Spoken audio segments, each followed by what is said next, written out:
Hello, I'm Tim Barnwell, and welcome to the Face of Appalachia. High in the mountains every summer, families gather for a tradition older than memory itself. They call it Decoration Day. It's a day of food, music, prayer, and remembrance, where the living meet the dead on the hillsides. Today we'll hear the stories of those who keep this ritual alive and why it still matters. Granny would always say after Christmas, that's her next big day was Decoration Day. Those are her two things she celebrated, Christmas and decoration. Because the family would all come, and be with her, because everybody loved her. This is a thing of remembrance. Remember to come and decorate the cemetery, decorate the graves, and remember their people.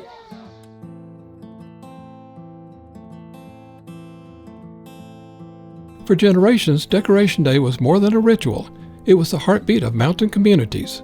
The day was filled with singing, preaching, testimony, and a dinner spread across rough-hewn tables or blankets laid on the ground. With no ball games or televisions, it was a time when neighbors caught up, young people met, and families felt whole again.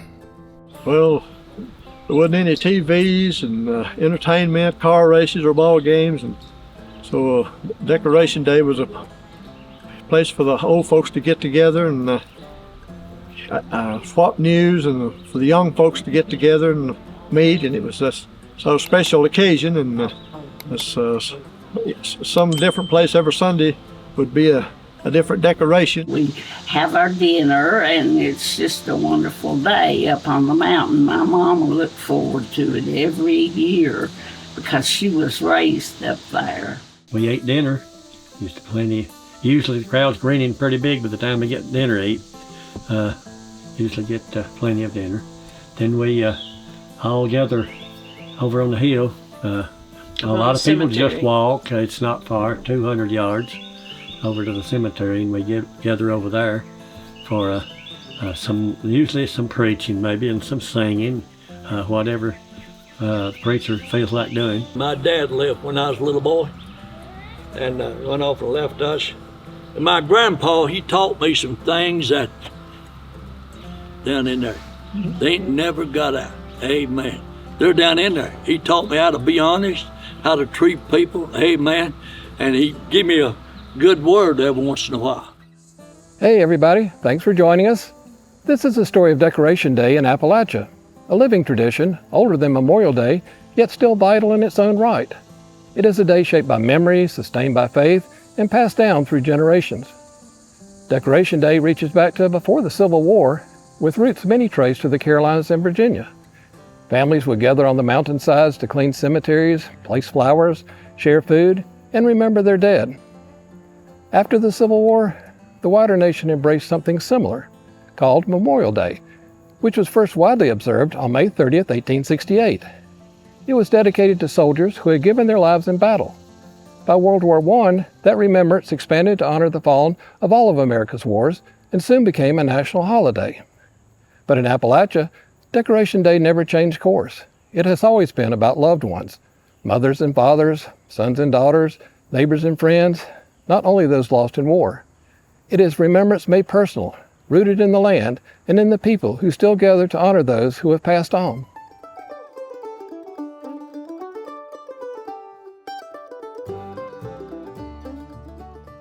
Everybody planned on that, and they would have natural flowers at that time, snowballs and such, and there wasn't any artificial flowers, so they'd have natural flowers that they find off the trees or the fields, daisies or something, and it'd start about 1 o'clock or something, and sing 30 minutes or something, and then the preacher would get up in 30 minutes, and everybody talk and shake hands, and 4 o'clock, head back home.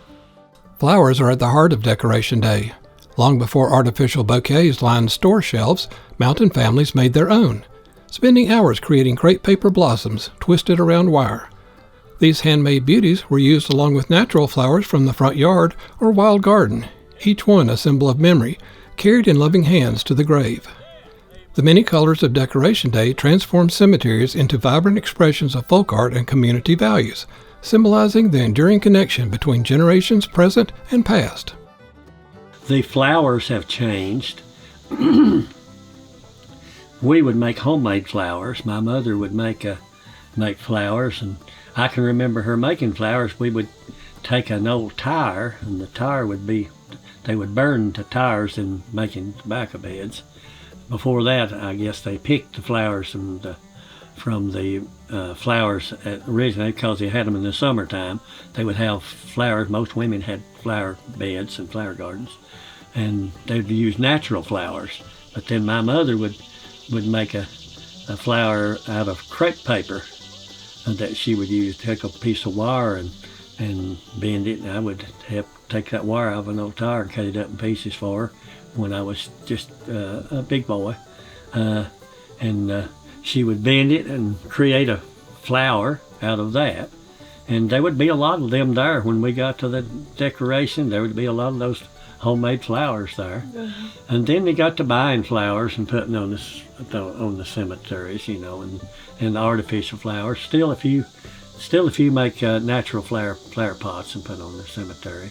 I remember making flowers, but yeah. She did. How did they make flowers? You know, that crepe paper? Well, they would just cut them out and, you know, just get to rolling, and they'd make a pretty flower. I know, it's like these big piney roses, as my mother-in-law calls them, the big flowers on here. Mm-hmm. That's what they look like, different colors. Just put them on a stick or a wire or something? They'd put them on a wire and tie that wire to them, you know, and then they'd get the green paper and they'd roll it around that stem. And then fashion the leaves. It had leaves in there. They did a good job. I enjoy getting to go be with people I've not saw in a year's time. And I get to hear the good singing, and I get to preach. So what inspires you? Just thoughts of my people. I was raised in Yancey County. Thoughts of my people. Back when I was a boy, they used to make the flowers. Like these flowers here, they made them out of crepe paper. And they'd take them flowers and they'd go decorate them cemetery, graves. And I enjoyed doing that. And after I started preaching, I enjoyed it better. On that happy golden shore, what a day, glorious day that will be. Amen, bud. What a day that will be, when my Jesus I shall see, and I look upon his face, the one who saved me by his One of my favorite memories is Aunt Granny and Aunt Easter and Aunt Addie singing under the pine tree. They would sing, and as the dog, the old Homer's dog would come up there, and that dog would howl when they'd sing. They sang so beautiful. Them and the dog. But that's my good memories. They would always sing up there. So do you usually sing ballads when you go to the decorations? Well, I usually sing just old gospel songs. It's handed down from the old folks. I learned over the years from the old singers. I learned songs back when I was 5 or 6 years old from the old folks. I still have them in my memory bank. A lot of young folks never have heard those old songs.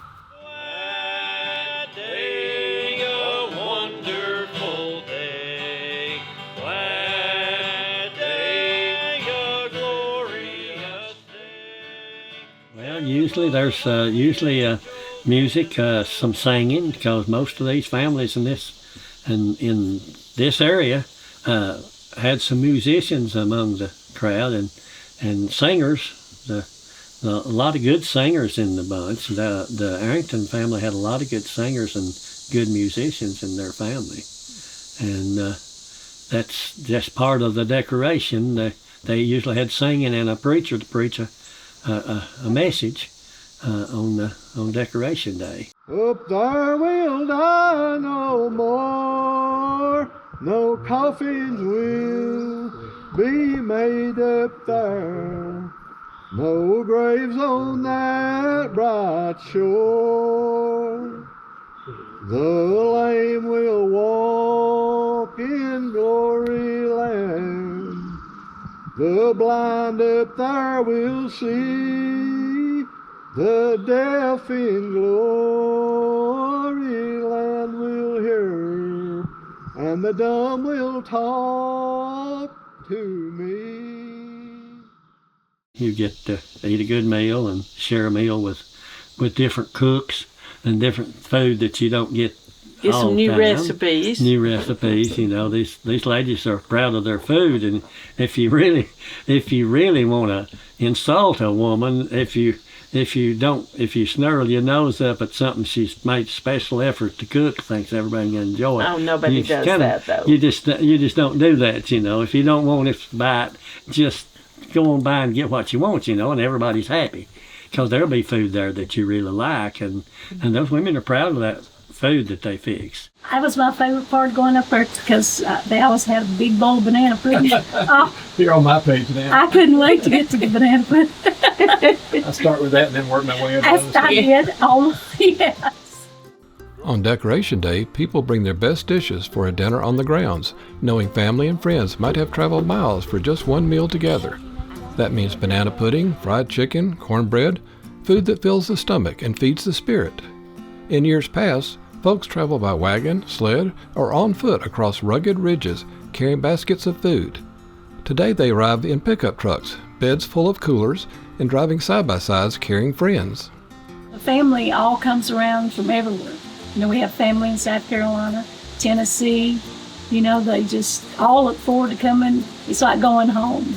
It's a homecoming for everybody. Because most everybody, you know, was from up there. The aunts and the uncles and cousins. And so everybody gets excited to come up there because they bring food. Everybody brings food. We always have a great big meal. And then after the meal, we always just, out of respect, I guess is the way I would explain it, you know, we put flowers on their graves and make sure that it looks pretty for them. Whether on church grounds or at the family cemetery, everyone gathers under shade trees or open tents, plates piled high, swapping stories, laughter, and comfort. The table stretches across generations, binding folks together with flavors as familiar as the mountain air, a tradition carried in cast iron and memory. For many, this shared meal is the heart of Decoration Day, a fellowship that nourishes body and soul.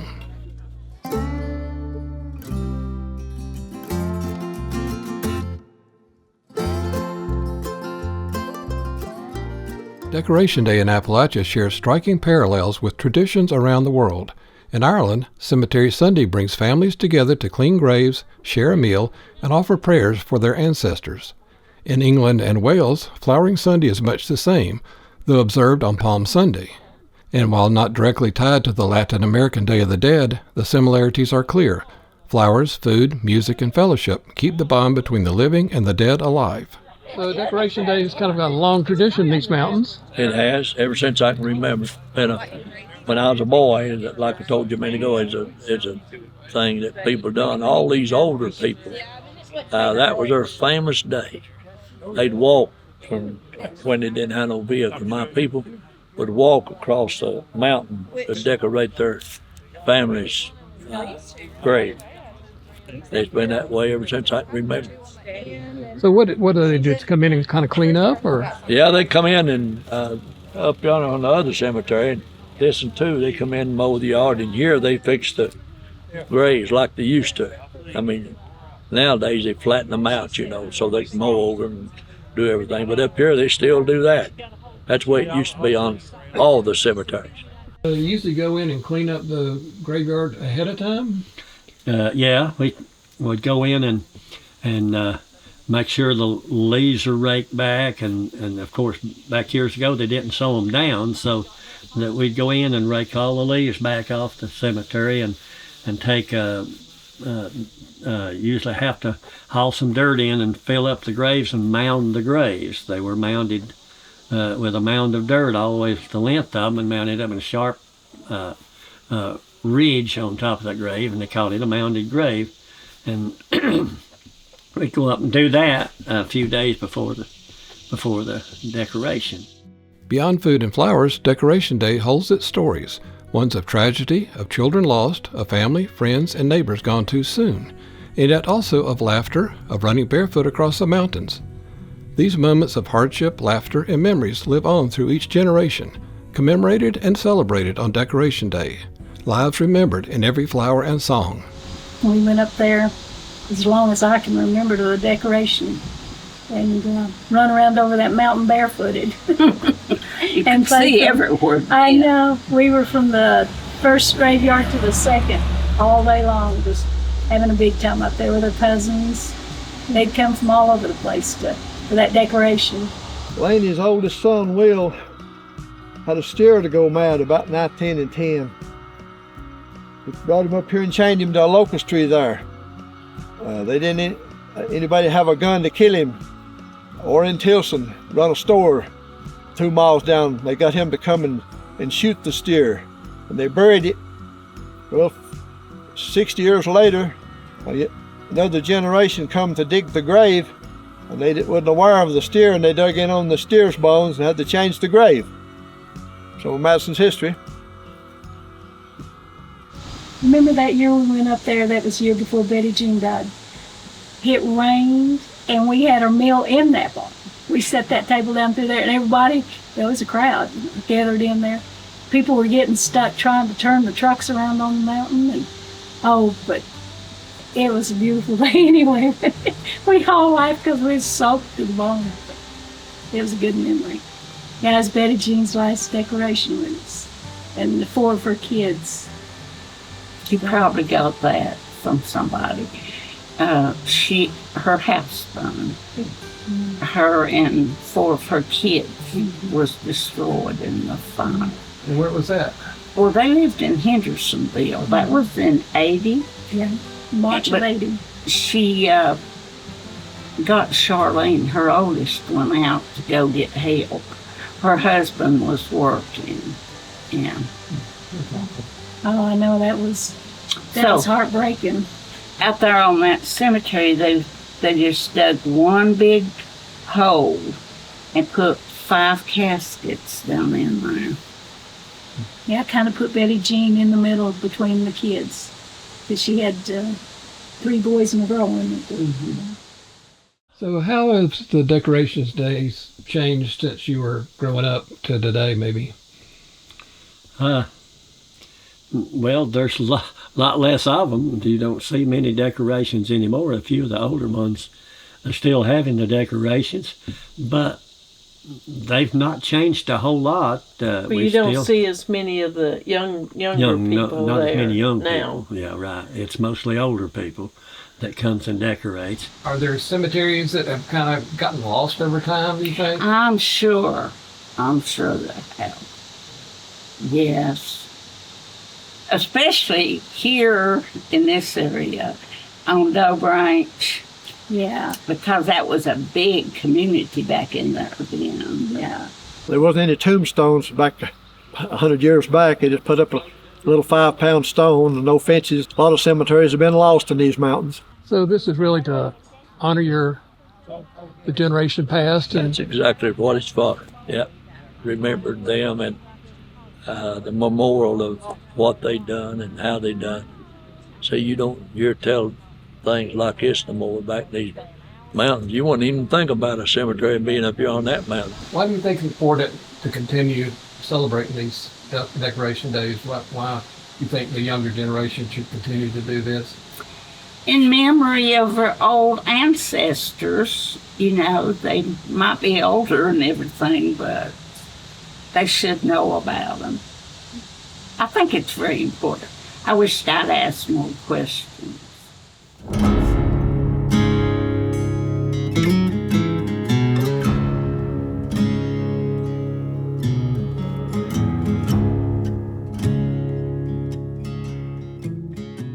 Hey guys, if you've enjoyed this video, we hope you'll hit the like and subscribe buttons and turn on notifications so you'll know when our next episode comes out. I look forward to attending Decoration Day as it allows me to spend time with old friends, make new ones, and hear stories of bygone days and loved ones who passed on. Every year I go to as many as I can because the shared meal, fellowship, and a day spent with others really enriches my life.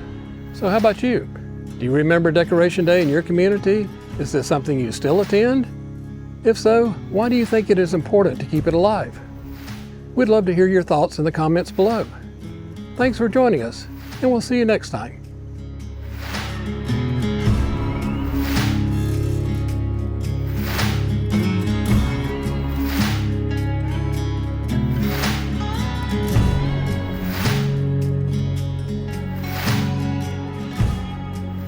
On this channel, I hope to continue to honor the people, vibrant culture, and strong traditions of Appalachia. If you share my interest in the people and places I call home, be sure to hit the like and subscribe buttons to learn more about this way of life. The black and white photographs in our videos are taken from my 3 Appalachian-themed books, which are available online. You can find us at thefaceofappalachia.com and barnwellphoto.com and on Instagram at Tim Barnwell Photography. Thanks for stopping by. Hope to see you again soon.